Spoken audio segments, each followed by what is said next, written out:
اهلا بيكم في فيديو جديد، وكل ما تشوف فيديو ليا هتقول لي هل من مزيد، وانا عشان بحبك هقول لك اكيد. بيبدأ فيلمنا النهارده بفلين رايدر وهو بيحكي قصة بنت اسمها رابنزل، وبتبتدي القصة ساعة ما بتقع نقطة نور ذهبية من السماء وبسببها كبرت الوردة السحرية، وكان ليها القدرة ان هي تشفي المرضى والمصابين. وبتمر السنين وبتظهر مملكة قريبة من شط البحر، وكان بيحكمها ملك وملكة محبوبين، والملكة بتكون في اواخر شهور حملها، لكنها بتكون مريضة وحالتها كل يوم بتسوء عن اليوم اللي قبله، ومفيش حاجة هتنقذها غير قوة الوردة السحرية. وبيخرج الجنود علشان يلاقوها، وبتظهر الست العجوزة دي الأم جاسل، واللي بتستخدمها إنها ترجعها شباب لما بتغني لها أغنية معينة. وبيجي الجنود وبياخدوا الوردة، وفعلا سحر الوردة بيشفي الملكة، وبتتولد بنتها الصغيرة واسمها رابنزل. والملك والملكة بيحتفلوا بعيد ميلادها ويطيروا مصباح منور في السماء. وبتيجي الأم جاسل وبتعرف إن قوة الوردة اتنقلت لشعر البنت وبتقص شعرها، بس بتكتشف إن قص شعرها بيبطل سحر الوردة، فبتقرر إن هي تخطف البنت، وفي برج بعيد بتاخدها وتربيها على إنها بنتها وبتخبيها من الناس. وكل سنة يوم عيد ميلادها كان الملك والملكة بيطيروا مصابيح كتير في السماء على أمل إن في يوم من الأيام ترجع لهم بنتهم. وكبرت رابنزل وبتكون عندها حرباية بتلعب معاها، وبيكون حلمها إنها تخرج بره البرج ده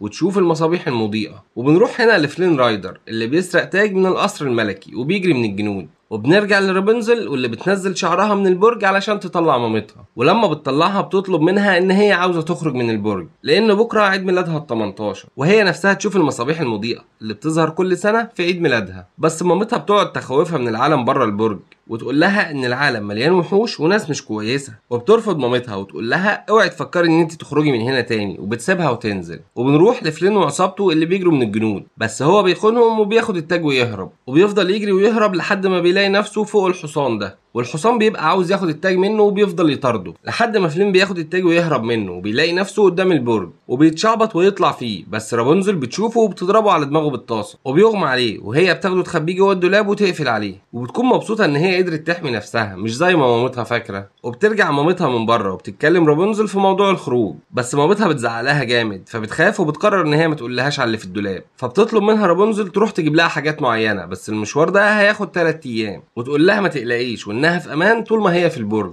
وبتمشي مامتها وبتروح رابنزل علشان تخرج فلين من الدولاب، وبيفوق وبيلاقي نفسه مربوط بشعرها، وبتقعد تسأله انت مين وعرفت مكان البرج ده ازاي. وبتتفق معاه في الاخر انه يخرجها من البرج ويخليها تشوف المصابيح المضيئة، وفي المقابل هتديله التاج بتاعه اللي هي مخبياه. وفعلا بيخرجوا من البرج ورابنزل بتكون مبسوطة وحاسة بالحرية. وبنروح للحصان اللي بيكون لسه بيدور على فلين رايدر واللي بيشوف صورته ويقطعها. وبتيجي مامة رابنزل وبتشوف الحصان فبتفهم ان كان في حد موجود هنا، وبتروح تجري وتنده على بنتها بس مش بتلاقيها. وبتدخل من الباب السري للبرج ومش بتلاقيها فوق، وطبعا بتتضايق بس بتلاقي التاج وبتشوف صورة رايدر وبتقرر ان هي تمسكه. وبنروح لرابنزل اللي رايدر بياخدها على مطعم مليان مجرمين، والمجرمين اول ما بيشوفوه بيبقوا عاوزين يسلموه لانه محطوط على راسه مكافأة كبيرة، وبيقعدوا يتخانقوا على مين اللي هيسلمه وياخد المكافأة. بس رابنزل بتنجح ان هي تخليهم يسيبوه علشان هو اللي هيقدر يوصلها للمصابيح. وبيقعدوا يغنوا ويرقصوا معاها، وكل واحد بيقعد يقول لها على امنيته لحد ما بيوصل الحراس ومعاهم العصابة اللي رايدر خانهم. والمجرمين بيساعدوهم ان هم يهربوا، بس الحصان بيكشفهم والحراس بيجروا وراهم ويطردوهم، والحصان بيضرب رايدر ويقعدوا يحاربوا في بعض. بس رابنزل بتنقذه وتخليه يتشعبط في شعرها، وبيهربوا الاتنين ويستخبوا جوه الكهف بعد ما المكان بيغرق. بس المشكلة ان في مية بتدخل جوه الكهف وبكده ممكن يموتوا، فبيكون هما الاتنين خايفين وبيقعدوا يقولوا لبعض اعترافاتهم.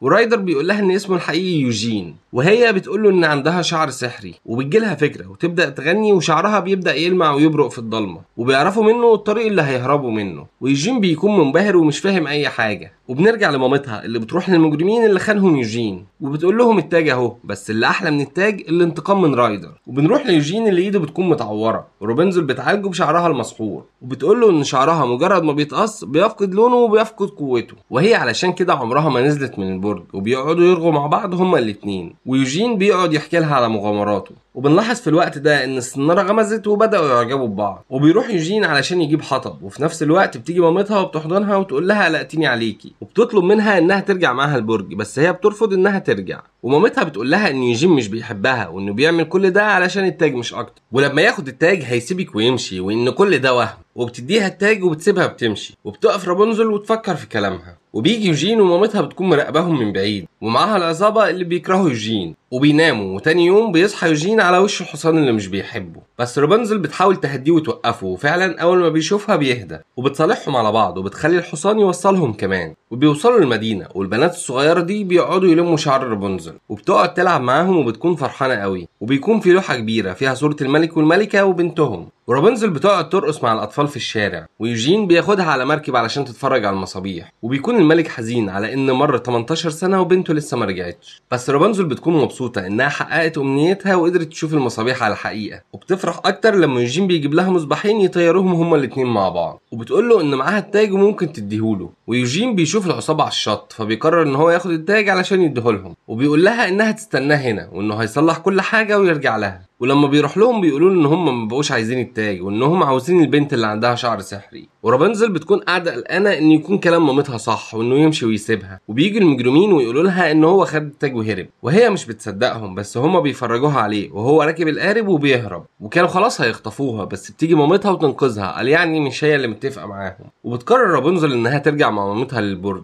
وبيكون قلبها مكسور من اللي حصل مع يوجين. وبنروح ليوجين اللي بنعرف ان المجرمين ربطوه في المركب ومعاه التاج وسابوه لحد ما وصل للشط والجنود قبضت عليه. وبنروح لرابنزل اللي بيكون معاها ورقه من الزينه اللي عليها رمز المملكه، وبتربط الاحداث ببعض وبتفهم انها الاميره المفقوده بنت الملك. وبيوصل يوجين للسجن وبيعرف من المجرمين ان مامتها هي اللي قالت لهم على شعرها المسحور، فبيفهم ان هي في خطر وان الست دي مش مامتها. ورابنزل بتكون عرفت الحقيقه وبدات تعترض على كلام مامتها وتقول لها انها الاميره المخطوفه وان هي اللي خطفها من اهلها. وبتقعد جاسل تهديها بس بتلاقي مفيش فايده، فبتقلب على الوش التاني وبتوريها العين الحمراء. وبنروح هنا ليوجين اللي خلاص اتحكم عليه بالاعدام بسبب اعماله، بس بيظهر اصحابه اللي كانوا في المطعم وبيبداوا ان هم يساعدوه وبيهربوه بره بمساعده الحصان اللي ما كانش بيطيقه اصلا. وبيجري يوجين بالحصان لحد ما بيوصلوا للبرج، وبيفضل ينادي عليها ومش بترد لحد ما شعرها بينزل فجأة. ولما بيطلع بيلاقيها مربوطة وان اللي نزلت شعرها هي الام جاسل. وبتضرب يوجين وبتطلب منها رابنزل انها تسيبها تساعده وهي هتعمل لها كل اللي هي عاوزاه. فبتوافق جاسل وتسيبها تعالجه، بس يوجين بيكون مش موافق انها تساعده وتفضل مخطوفة. وبسرعة بيقوم قصص لها شعرها بحتة ازاز كانت مكسورة، فبيروح السحر وبيتحول شعرها للون البني وبترجع جاسل لست عجوزة جدا. ولما بتشوف نفسها كده بتتصدم وتتعصب وبتقع من فوق البرج.